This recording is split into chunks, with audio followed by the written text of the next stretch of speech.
Romanos capítulo 8. Por lo tanto, ya no hay condenación para los que pertenecen a Cristo Jesús, y porque ustedes pertenecen a Él, el poder del Espíritu que da vida los ha libertado del poder del pecado, que lleva a la muerte. La ley de Moisés no podía salvarnos, porque nuestra naturaleza pecaminosa es débil. Así que Dios hizo lo que la ley no podía hacer. Él envió a su propio Hijo en un cuerpo como el que nosotros los pecadores tenemos. Y en ese cuerpo, mediante la entrega de su Hijo como sacrificio por nuestros pecados, Dios declaró el fin del dominio que el pecado tenía sobre nosotros. Lo hizo para que se cumpliera totalmente la exigencia justa de la ley a favor de nosotros, que ya no seguimos a nuestra naturaleza pecaminosa, sino que seguimos al Espíritu. Los que están dominados por la naturaleza pecaminosa piensan en cosas pecaminosas, pero los que son controlados por el Espíritu Santo piensan en las cosas que agradan al Espíritu. Por lo tanto, permitir que la naturaleza pecaminosa les controle la mente lleva a la muerte, pero permitir que el Espíritu les controle la mente lleva a la vida y a la paz. Pues la naturaleza pecaminosa es enemiga de Dios siempre. Nunca obedeció las leyes de Dios y jamás lo hará. Por eso, los que todavía viven bajo el dominio de la naturaleza pecaminosa nunca pueden agradar a Dios. Pero ustedes no están dominados por su naturaleza pecaminosa, son controlados por el Espíritu, y si el Espíritu de Dios vive en ustedes, y recuerden que los que no tienen al Espíritu de Cristo, en ellos de ninguna manera pertenecen a Él. Y Cristo vive en ustedes. Entonces, aunque el cuerpo morirá por causa del pecado, el Espíritu les da vida, porque ustedes ya fueron hechos justos a los ojos de Dios. El Espíritu de Dios, quien levantó a Jesús de los muertos, vive en ustedes. Y así como Dios levantó a Cristo Jesús de los muertos, Él dará vida a sus cuerpos mortales mediante el mismo Espíritu, quien vive en ustedes. Por lo tanto, amados hermanos, no están obligados a hacer lo que su naturaleza pecaminosa los incita a hacer, pues si viven obedeciéndola, morirán. Pero si mediante el poder del Espíritu hacen morir las acciones de la naturaleza pecaminosa, vivirán. Pues todos los que son guiados por el Espíritu de Dios son hijos de Dios. Y ustedes no han recibido un espíritu que los esclavice al miedo. En cambio, recibieron el Espíritu de Dios cuando Él los adoptó como sus propios hijos. Ahora los llamamos Abba Padre, pues su Espíritu se une a nuestro Espíritu para confirmar que somos hijos de Dios. Así que como somos sus hijos, también somos sus herederos. De hecho, somos herederos junto con Cristo de la gloria de Dios. Pero si vamos a participar de su gloria, también debemos participar de su sufrimiento. Sin embargo, lo que ahora sufrimos no es nada comparado con la gloria que Él nos revelará más adelante. Pues toda la creación espera con anhelo el día futuro en que Dios revelará quiénes son sus verdaderos hijos. Contra su propia voluntad, toda la creación quedó sujeta a la maldición de Dios. Sin embargo, con gran esperanza, la creación espera el día en que será liberada de la muerte y la descomposición, y se unirá a la gloria de los hijos de Dios. Pues sabemos que, hasta el día de hoy, toda la creación gime de angustia como si tuviera dolores de parto. Y los creyentes también gemimos, aunque tenemos al Espíritu Santo en nosotros como una muestra anticipada de la gloria futura. Porque anhelamos que nuestro cuerpo sea liberado del pecado y el sufrimiento. Nosotros también deseamos con una esperanza ferviente que llegue el día en que Dios nos dé todos nuestros derechos como sus hijos adoptivos, incluido el nuevo cuerpo que nos prometió. Recibimos esa esperanza cuando fuimos salvos. Si uno ya tiene algo, no necesita esperarlo, pero si deseamos algo que todavía no tenemos, debemos esperar con paciencia y confianza. Además, el Espíritu Santo nos ayuda en nuestra debilidad, Por ejemplo, nosotros no sabemos qué quiere Dios que le pidamos en oración, pero el Espíritu Santo ora por nosotros con gemidos que no pueden expresarse con palabras. Y el Padre, quien conoce cada corazón, sabe lo que el Espíritu dice, porque el Espíritu intercede por nosotros, los creyentes, en armonía con la voluntad de Dios. Y sabemos que Dios hace que todas las cosas cooperen, pero el bien de quienes los aman y son llamados según el propósito que Él tiene para ellos. Pues Dios conoció a los suyos de antemano y los eligió para que llegaran a ser como su Hijo, a fin de que su Hijo fuera el Hijo mayor entre muchos hermanos. Después de haberlos elegidos, Dios los llamó para que se acercaran a Él, y una vez que los llamó, los puso en la relación correcta con Él, y luego de ponerlos en la relación correcta con Él, les dio su gloria. ¿Qué podemos decir acerca de cosas tan maravillosas como estas?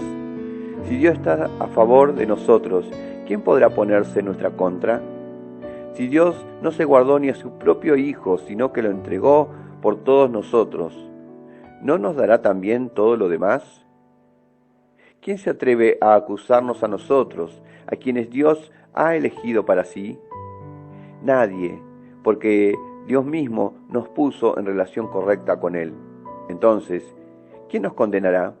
Nadie, porque Cristo murió por nosotros y resucitó por nosotros, y está sentado en el lugar de honor a la derecha de Dios e intercede por nosotros.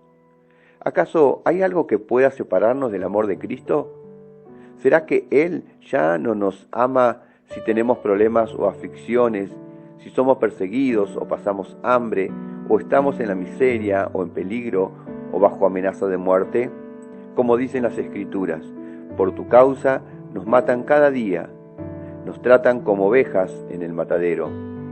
Claro que no, a pesar de todas estas cosas, nuestra victoria es absoluta por medio de Cristo, quien nos amó. Y estoy convencido de que nada podrá jamás separarnos del amor de Dios, ni la muerte, ni la vida, ni ángeles, ni demonios, ni nuestros temores de hoy, ni nuestras preocupaciones de mañana. Ni siquiera los poderes del infierno pueden separarnos del amor de Dios. Ningún poder en las alturas ni en las profundidades. De hecho, nada en toda la creación podrá jamás separarnos del amor de Dios que está revelado en Cristo Jesús, Señor nuestro. Romanos capítulo 9. Con Cristo de testigo, hablo con toda veracidad. Mi conciencia y el Espíritu Santo lo confirman. Tengo el corazón lleno de amarga tristeza e infinito dolor por mi pueblo, mis hermanos judíos. Yo estaría dispuesto a vivir bajo maldición para siempre, separado de Cristo, si eso pudiera salvarlos.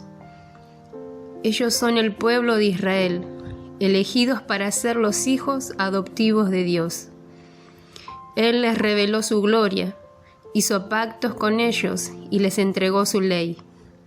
Les dio el privilegio de adorarlo y de recibir sus promesas maravillosas.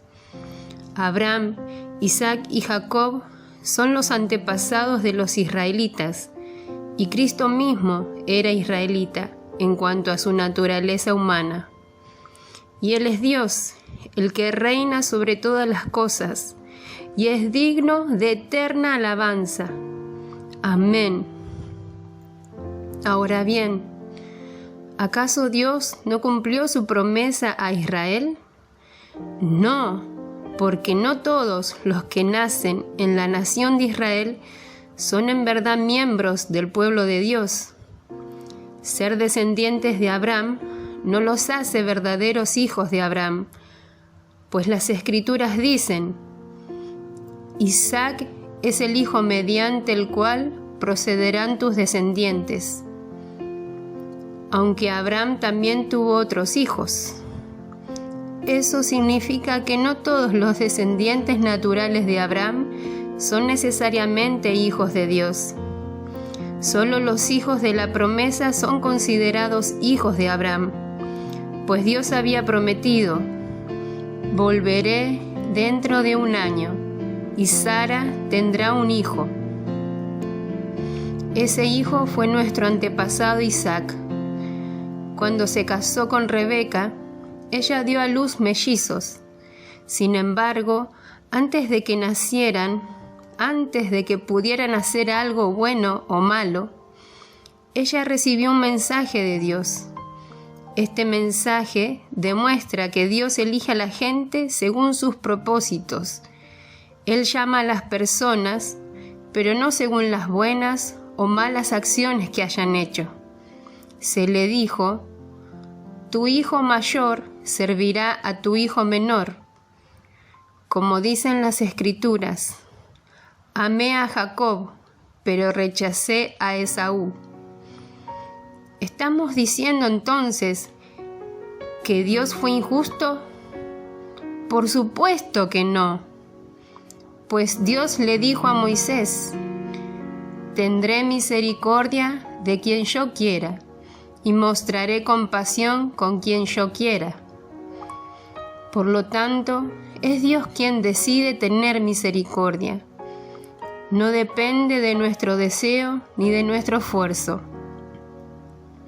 Pues las Escrituras cuentan que Dios le dijo al faraón: te he designado con el propósito específico de exhibir mi poder en ti y dar a conocer mi fama por toda la tierra. Así que, como ven, Dios decide tener misericordia de algunos y también decide endurecer el corazón de otros para que se nieguen a escuchar. Ahora bien, ustedes podrían decir: ¿por qué Dios culpa a las personas por no responder? ¿Acaso no hicieron sencillamente lo que Él les exige que hagan? No digan eso. ¿Quién eres tú, simple ser humano, para discutir con Dios? ¿Acaso el objeto creado puede preguntarle a su creador: ¿por qué me has hecho así? Cuando un alfarero hace vasijas de barro, ¿no tiene derecho a usar del mismo trozo de barro para hacer una vasija de adorno y otra para arrojar basura? De la misma manera, aunque Dios tiene el derecho de mostrar su enojo y su poder, Él es muy paciente con aquellos que son objeto de su enojo, los que están destinados para destrucción. Lo hace para que las riquezas de su gloria brillen con mucha más intensidad sobre aquellos a quienes les tiene misericordia, los que preparó de antemano para gloria. Y nosotros estamos entre los que Él eligió, ya sea del grupo de los judíos o de los gentiles. Con respecto a los gentiles, Dios dice en la profecía de Oseas: a los que no eran mi pueblo, ahora los llamaré mi pueblo, y amaré a los que antes no amaba. Y también dice: en el lugar donde se les dijo, ustedes no son mi pueblo, allí serán llamados hijos del Dios viviente.